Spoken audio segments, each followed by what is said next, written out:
আসসালামু আলাইকুম প্রিয় শ্রোতা, আমি পুঁথি পাঠ করব ইউসুফ জুলেখার প্রণয় কাব্য থেকে। তো যেখান থেকে শেষ করেছি আবার সেখান থেকে শুরু করব। তাহলে শুরু করা যাক। আরে ছাগল দুম্বার পাল হাঁকে 10 জন, চলিল সকল বকরি কেনানের বন। ছাগল দুম্বার পাল বনে খাই পালা, ইউসুফের লিয়া সবে করে নানা খেলা। আর ইয়াহুদা সাথে ছিল 10 জনের ভাই, কাটিতে কাটার ছড়ি জঙ্গলে সন্ধ্যায়। কাটিয়া কাটার ছড়ি আনিল মাথায়, রাখিয়া কাটার বোঝা গাছের তলায়। ইউসুফের সবচেয়ে বড় ভাইয়ের নাম ছিল ইয়াহুদা। সে অত্যন্ত ক্ষিপ্র এবং বদমেজাজি। সে ইউসুফকে মারার জন্য সবার হাতে কাঁটার ছড়ি কেটে নিয়ে আসে। আরে 10 জন নিল হাতে এক এক ছড়ি, ইউসুফের পায়ে ধরি ঢালিল কাছারি। কাপড় কাছারে ধোপা যেমন পাটায়, তেমন মারিল ছড়ি ইউসুফের গায়। জমিনে পড়িয়া মর্দ গড়াগড়ি যায়, লুটাইয়া ধরেন ইউসুফ তাহাদের পায়।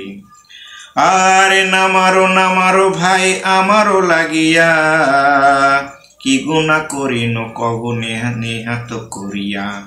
শোনরে ইউসুফ তুমি নেহাত খবর, আপনি হইবে বাদশাহ চাকর। বলে যে ভাই তোমরা আমাকে কেন মারতেছ, আমার কি গুনাহ, আমার অপরাধটা কি? কয় তোমার কোনো গুনাহ নাই, তুমি বাদশাহ হবে আর আমরা হব চাকর। কেহ মারে ছড়ি গায়ে কাঁটার আসার, জলপ ধরিয়া কেহ গালে মারে চর।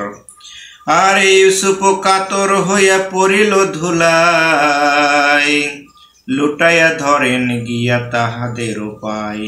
নামারো দ্বন্দ্বে মরে কহি যে সকলে, সেতাব মারিয়া ডাল ছড়ি দিয়া গলে। তেগো তলে মেরে ডাল বলে 10 ভাই, ইহাকে চলো সবে ঘরে নিয়ে যায়।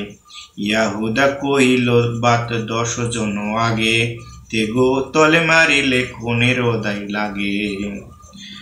ইয়াহুদা বলতেছে না, একে যদি মেরে ফেলি তাহলে আমরা খুনেরই অপরাধী হব, তাই অন্য কোনো ভাবনা ভাবা যায়। ইউসুফ বেহুশ হইয়া জমিনেতে পড়ে, কেহ বলে জান নাই ইউসুফেরও ধরে। উলটি পালটি কেহ ইউসুফেরও দেখে, কেহ বা হকিকত করে হাত দিয়া নাকে।